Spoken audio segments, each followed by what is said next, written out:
I won't let you take her. Not today.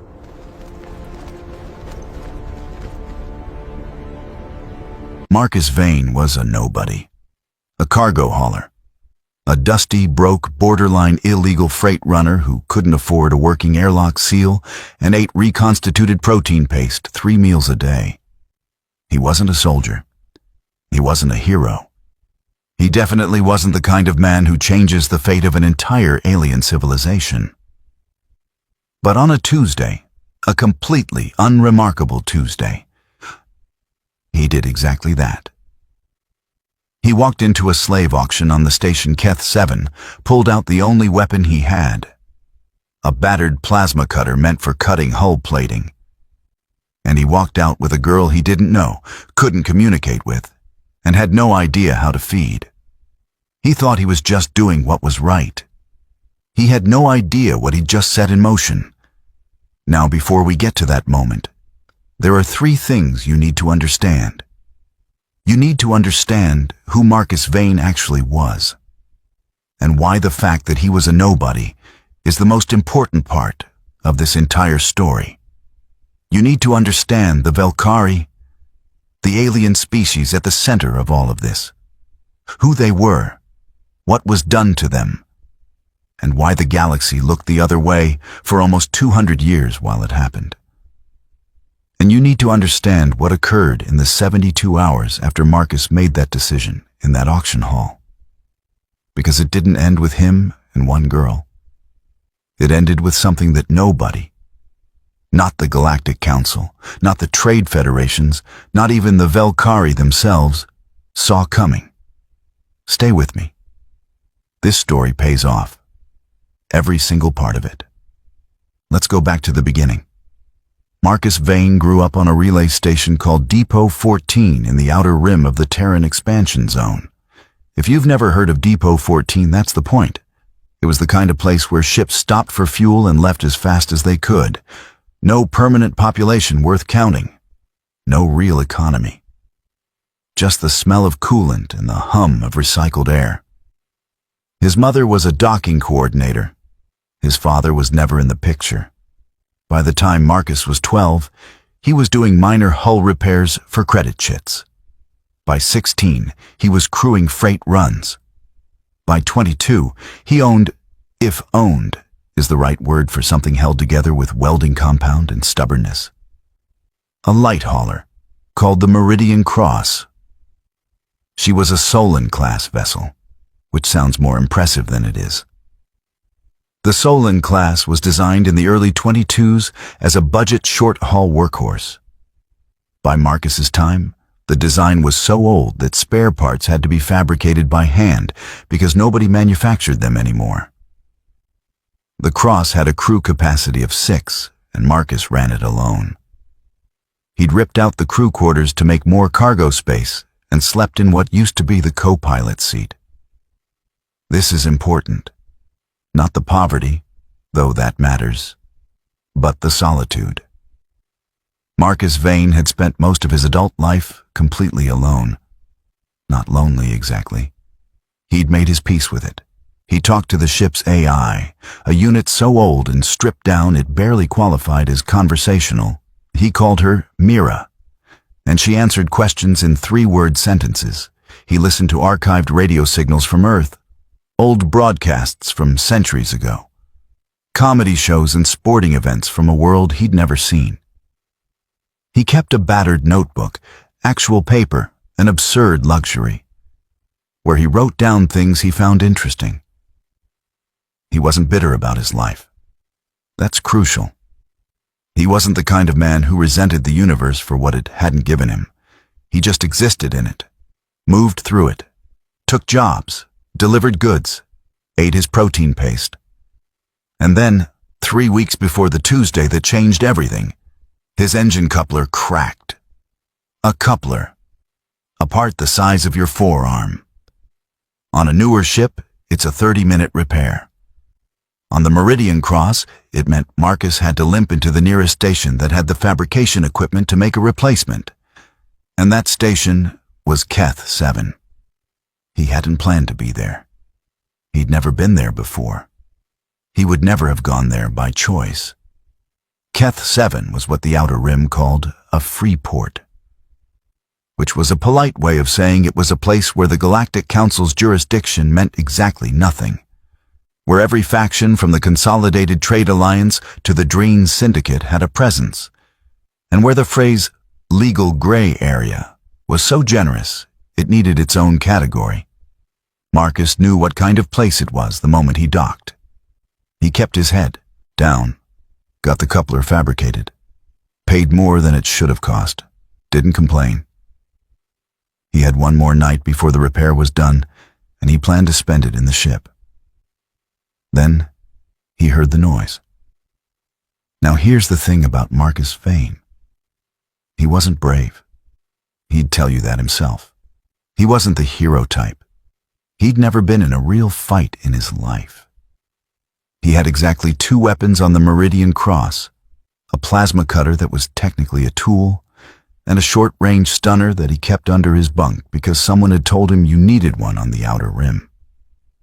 He'd bought it 4 years ago and never turned it on. So when he heard the noise, when he followed it down a corridor in Keth 7 he had no business being in, and pushed open a door and saw what was inside, every sensible instinct in his body told him to turn around, walk away, and pretend he'd never been there. He did not do the sensible thing. And that's where this story really starts. But before I tell you what he saw, you need to understand who the Velkhari are. Because if you don't understand the Velkhari, you can't understand why what Marcus did was so monumental. And you definitely can't understand what happened afterward. The Velkhari originated on a planet called Vel-Sha, a temperate, ocean-heavy world in what humans would call the Mid-Rim. They'd been spacefaring for roughly 400 years, longer than humanity. More advanced in certain fields, their biotech was extraordinary. Their understanding of organic chemistry was centuries ahead of Terran science.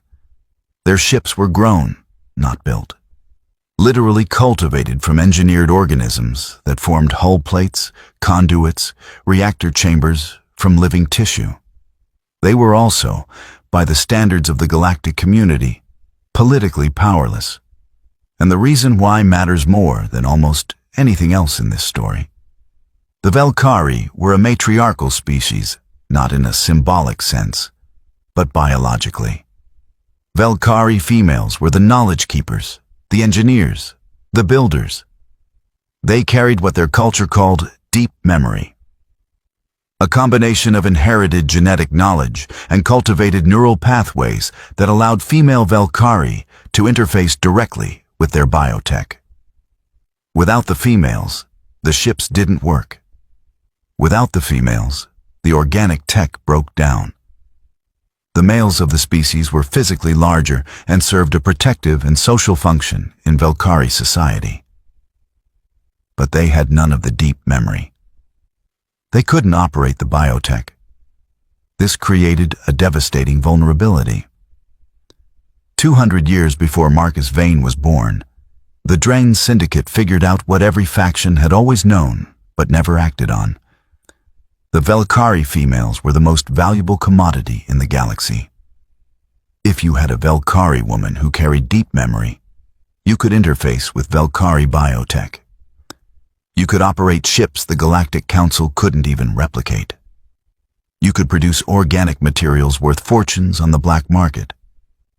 And if you controlled enough of them, you could cripple the Velkhari civilization entirely. So the Syndicate started taking them. Not all at once, they were too smart for that.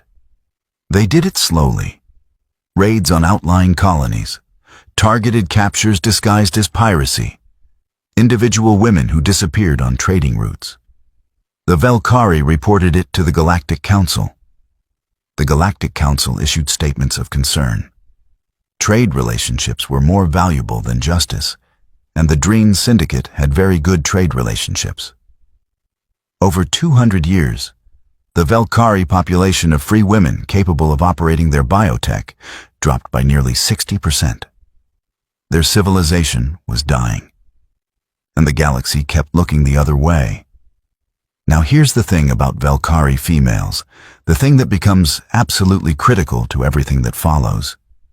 It's what they did with knowledge. They shared it, not just culturally, biologically.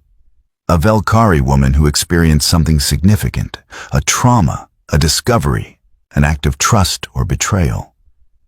She could encode that experience into her deep memory in a way that could be passed to her daughters, her sisters, her blood kin. It was how their civilization preserved the knowledge across generations without written language. It was also how news traveled. When something happened to one Velkari woman, the women connected to her knew about it within days. Not all the details, not a perfect transmission, but the emotional signature of it, the essence, the truth of what had occurred. Marcus Vane did not know this. He was about to find out. The room Marcus pushed his way into on Keth 7 was not large. It was a holding pen. That's the only word for it. Low ceilings, plasteel walls with the sheen of something that had been pressure washed recently. About 15 figures in varying states of containment. Some in restraint cuffs, some sedated. Most from species Marcus didn't recognize. But one he almost did. He'd seen Velkari in cargo manifests before. Biological components listed under trade designations that he'd always found disturbing but never questioned. You didn't ask questions on the outer rim. It was how you stayed alive. This one was young. He couldn't tell exactly how young, alien biology being what it was. But she had the impression of youth. She was slight, with the silver-gray skin that Velkari had, and the twin bioluminescent markings along her jaw that pulsed faintly with her heartbeat. She was conscious. She was watching him with eyes the color of deep water. She was also in a restraint collar that was clearly set to deliver pain on movement. There were 3 Drain guards, big, scale-plated, carrying actual weapons. Not a plasma cutter, not a 4-year-old stunner. Real weapons. Every sensible instinct Marcus had told him to walk away. He looked at the girl. He looked at the collar. He looked at the guards. And then Marcus Vane did the stupidest, bravest, most completely irrational thing of his life. He kicked the nearest guard in the knee. What happened next lasted about 45 seconds, and Marcus would later describe it as the longest and worst experience of my life, which, given what came afterward, is saying something. He took a hit to the ribs that cracked 2 of them. He used the plasma cutter in a way its manufacturer absolutely did not intend. The stunner worked, which surprised him. The 3rd guard ran, which surprised him more. And then he was standing in a holding pen with 15 detained aliens, 2 of whom he'd apparently accidentally freed from their restraints as a collateral effect of what he was calling the plasma cutter incident. And one Velkari girl looking at him with those deep water eyes. He had no idea how to undo a Dreen restraint collar. She reached up and did it herself. Then she looked at him, and Marcus Vane, a man who had never been good with people, who had spent years talking to a half-functional AI and laughing at century-old comedy broadcasts alone in a cockpit, did the only thing that felt right. He held out his hand. She took it. Marcus got them both back to the Meridian Cross through what he would later call aggressive walking.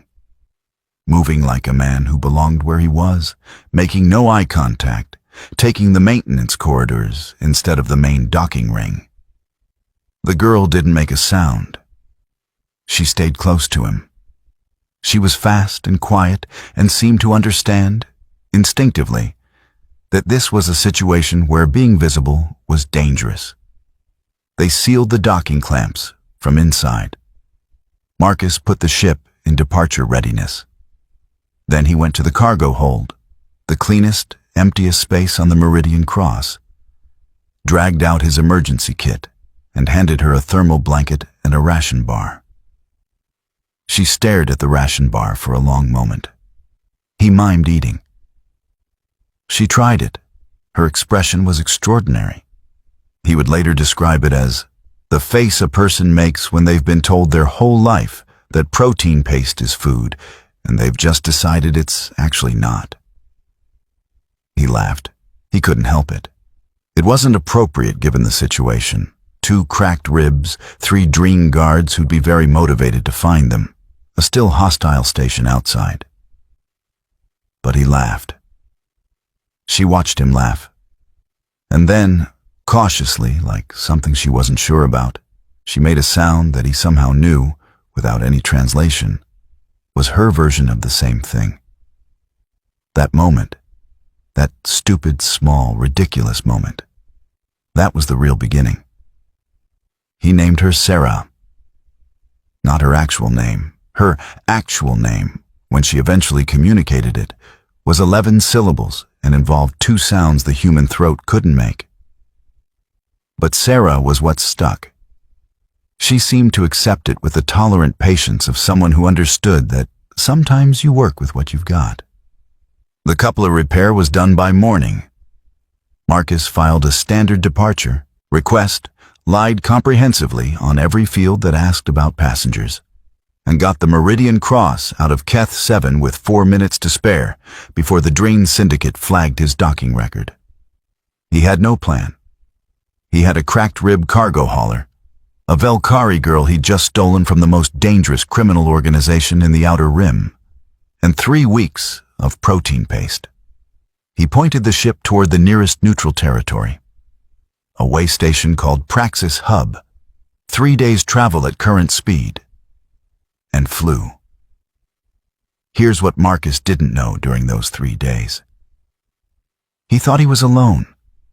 He thought it was him and Sarah and Mira's 3-word sentences, floating in the quiet dark between systems. He thought he'd done something right, and now he was figuring out what came next.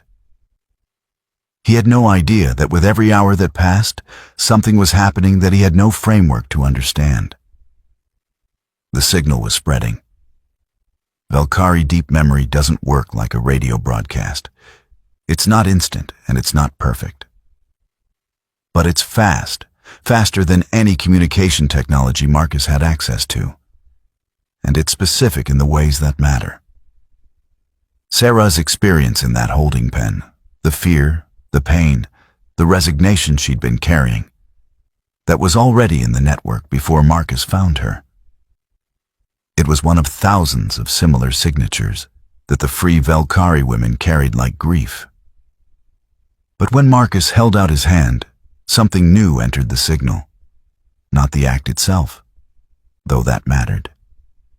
The emotion behind it, the complete absence of calculation, the fact that Marcus Vane had no reason whatsoever to do what he did. He hadn't done it for profit. He hadn't done it because he was connected to the Velkari. He hadn't done it because anyone told him to, or because it served any purpose he could articulate. He'd done it because it was wrong. Because a girl was in a collar, and that was wrong, and he was there. And so he did something about it. To the Velkari network, that signature was almost incomprehensible. In 200 years of recorded suffering, they had almost never felt it. It wasn't pity. They knew pity. Pity was common. Pity changed nothing. It wasn't guilt. They knew guilt too. The guilt of council members who issued statements and went back to their trade agreements. It wasn't even heroism in the grand sense. It was something smaller and rarer and far more valuable. It was ordinary decency, offered without expectation of return. The signal spread, woman to woman, colony to colony, ship to ship, through the network of free Velkari scattered across the galaxy, through the ones in captivity who still maintained enough connection to pass the thread along. By the time Marcus docked at Praxis Hub, 47 Velkari women were already moving toward his last known coordinates. By the time he'd checked into the cheapest berth available, the number was over 100.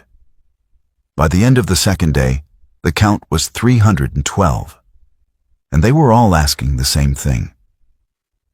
Who is the man who held out his hand?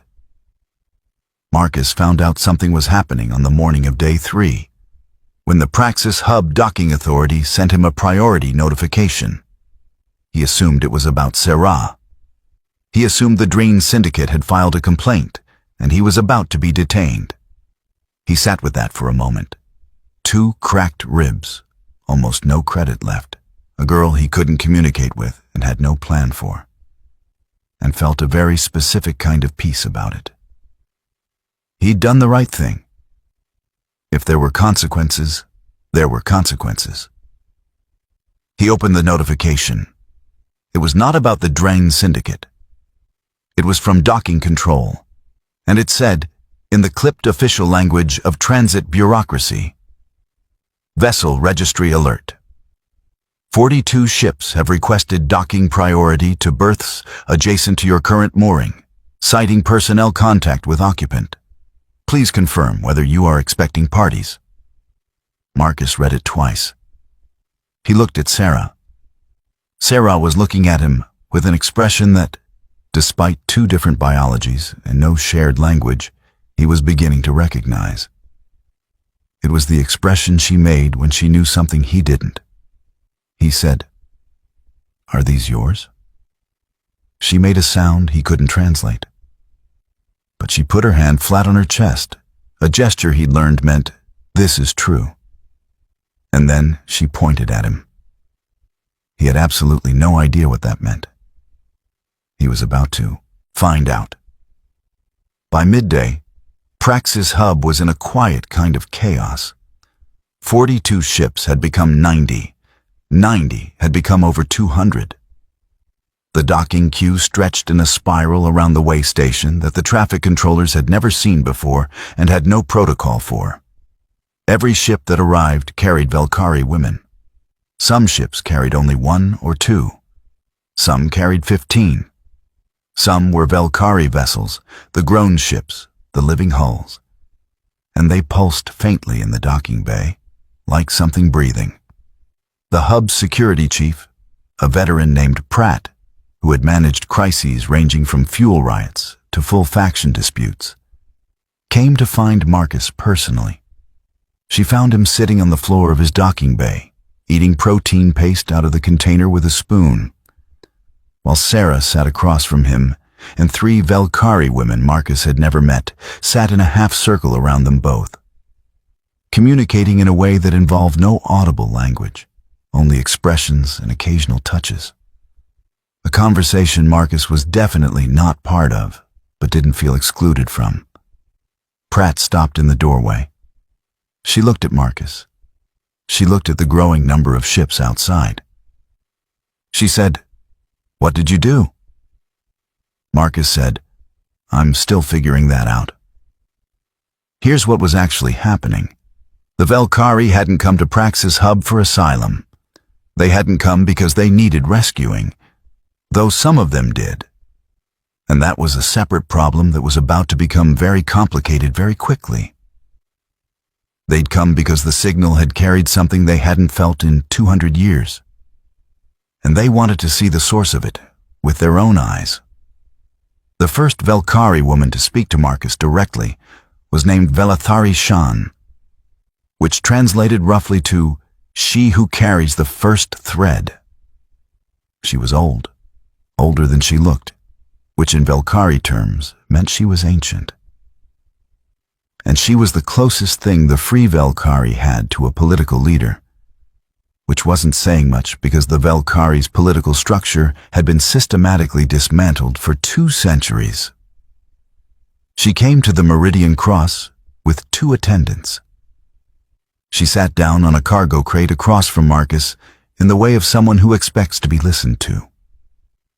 She used a translation device, a small organic unit that processed and responded in softly accented standard Terran. She said, We have been watching your species for 112 years.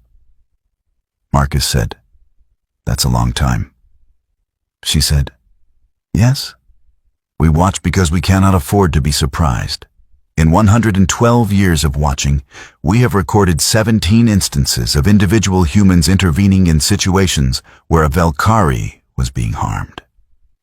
Marcus didn't know what to say to that. 17 was less than he hoped.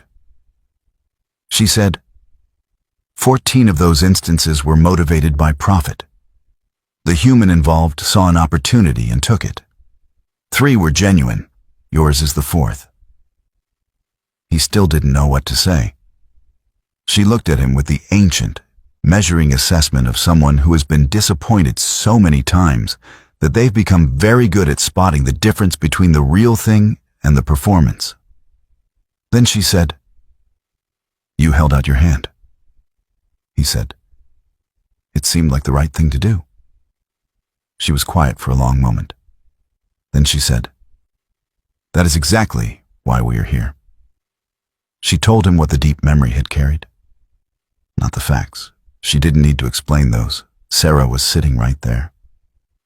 But the quality of it, the texture of the signal, the thing that had spread from woman to woman across the network. The Valkyrie had spent 200 years in a state of strategic withdrawal. Every alliance they'd attempted had been compromised. Every treaty had been broken. Every appeal to the Galactic Council had produced sympathy and no action.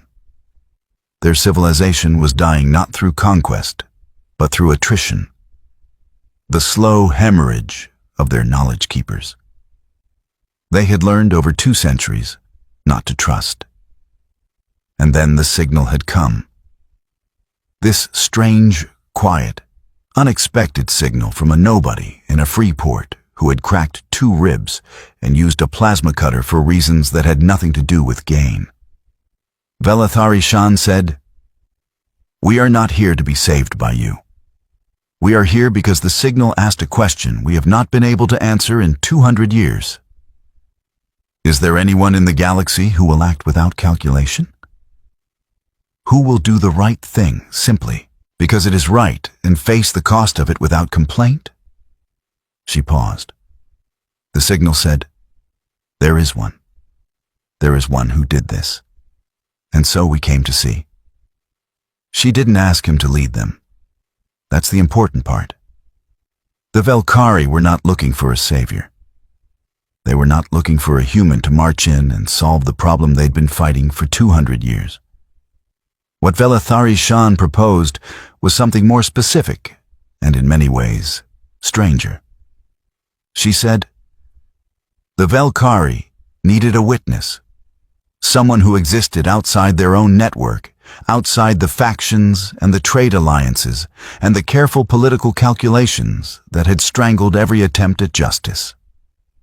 Someone who had no stake in the outcome, except the simple, apparently rare conviction that what was happening was wrong. They had their own soldiers. They had their own strategists. They had, in fact, been quietly preparing for a specific kind of action against the Dreen Syndicate for 11 years. They were almost ready. What they lacked was legitimacy. The Galactic Council didn't respond to Valkyrie testimony. They'd heard it before. They'd issued statements before. Statements that meant nothing. But they might, just might, respond to a human, a Terran citizen with full standing under the Charter, someone who could stand in front of the Council and say, I was there. I saw it. This is what I witnessed. Not a politician, not a diplomat. A nobody from Depot 14 who fixed cargo ships and ate protein paste. Velathari Shan looked at Marcus and said, You cannot undo what was done to us. You cannot give back 200 years. But you can stand in a room and say what is true. And for reasons that shame us to admit, it will matter that you are human when you say it. Marcus sat with that for a long time. He thought about the holding pen on Keth 7. The collar, the 3 guards, the girl with the deep water eyes. He thought about 17 instances in 112 years. He thought about protein paste and Depot 14 and a ship held together with stubbornness. He said, "I'll need a better suit. I don't own anything I can wear to the Galactic Council." Velathari Shan looked at him, and for the first time in what her attendants would later say was a very long time, she smiled. What happened next took 3 years. It wasn't fast. It wasn't clean. It wasn't a triumphant march from a single good decision to universal justice, because nothing real ever works that way. Marcus Vane testified before the Galactic Council 7 times. He was credible not because he was eloquent. He was frequently inarticulate, and his first appearance was so awkward that 2 council members openly laughed. But because he was honest, every word he said could be verified, every account checked out. He had no political connections, no financial interest, no hidden agenda. He was exactly what he appeared to be. A cargo hauler who had seen something wrong and said so. The Velkari, for their part, executed the operation they'd been preparing for 11 years. It was precise, coordinated, and devastatingly effective. 11 Dreen Syndicate holding facilities across 4 systems, liberated over the course of 9 days. The Free Velkari used their grown ships in ways that galactic military analysts still argue about. The organic vessels moved and adapted and healed in real time. And the Syndicate forces found themselves fighting an enemy that literally could not be destroyed with conventional weapons without destroying their own infrastructure. The Dreen Syndicate lost the political will to continue within 6 months. Some factions within the Syndicate were themselves tired of the enterprise. 200 years of kidnapping is a long time, and the youngest generation of Dreen had not grown up believing in the moral framework that had justified it. It took another 2 years to establish a formal protection framework. Another year after that to begin the reparations process, a word that felt absurdly small for what was owed, but was the best language available. But in the end, the Velkari were free. Not completely safe. Nowhere is completely safe. Not finished grieving. 200 years of loss doesn't resolve in 3 years of justice. But free. Recognized. Protected under galactic law with actual enforcement mechanisms that had actual consequences. And Marcus Vane? He was offered several times positions that reflected his new status as the human who had testified for the Velkari and changed galactic history. Diplomatic appointments, academic fellowships, a comfortable life with considerably better food than protein paste. He turned them all down. What he accepted was different. The Velkari gave the Meridian Cross a full refit. Not because Marcus asked, he didn't, but because Sarah insisted. And the Velkari generally found that when Sarah insisted on something, it got done. The old Solon-class hauler was upgraded with Velkari biotech. Organic systems growing through the old hull, the ship slowly becoming something new, something that was partly machine and partly alive. It healed its own hull plating now.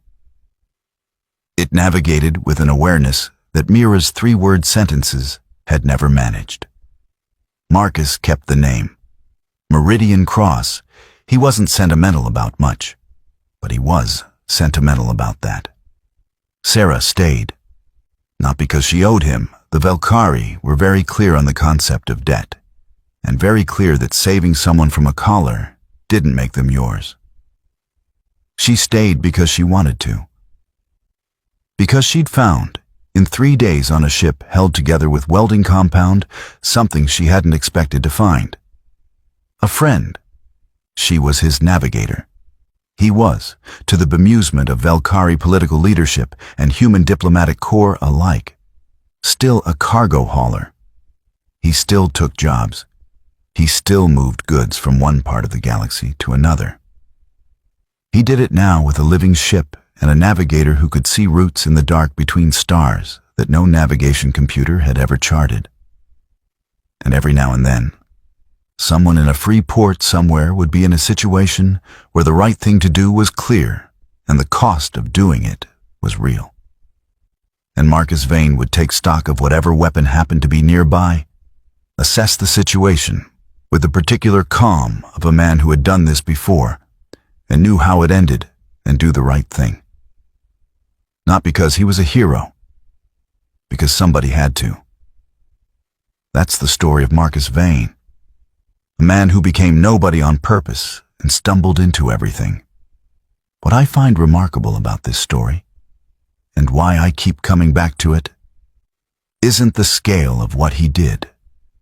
It's not the Galactic Council testimony or the Valkyrie liberation or the 3 years of political grinding it took to get to justice.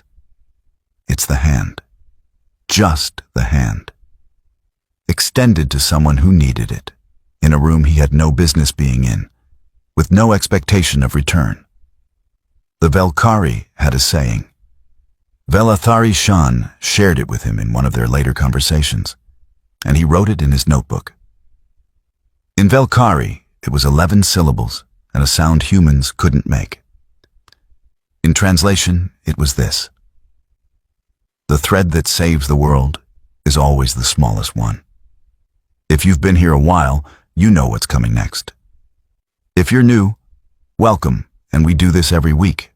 Stories like this one, HFY. Humanity at its best and worst and most interesting. If you want more, the algorithm works in mysterious ways, but smashing subscribe is considerably more reliable. Until next time, stay decent out there.